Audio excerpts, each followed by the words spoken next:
এত ঋণের বোঝা হাসিনা আমাদের দিয়ে গেছে। ও সাদ সাহেব এমনি গালি দিয়েছে তারে।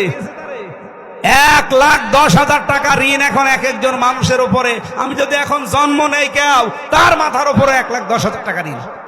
কি নিয়ে গেছে চিন্তা করতে পারেন?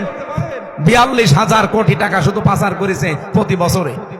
এই নাটোরের পরে পাবনা, এই পাবনা রূপপুর থেকে ওনার বোন রেহেনা 76,000 কোটি টাকা মারিং কাটিং করেছে।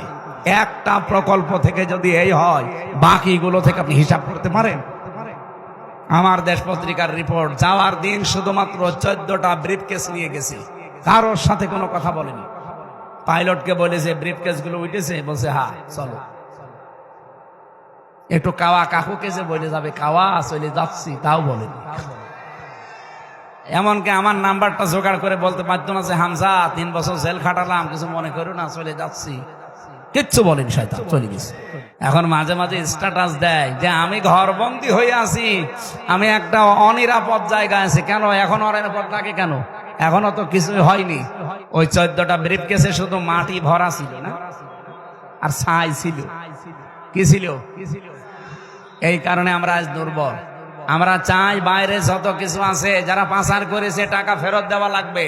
যদি ফেরত না দেয়, যা আছে এই দেশে সবগুলো রাষ্ট্রে নিয়ে নেওয়া লাগবে।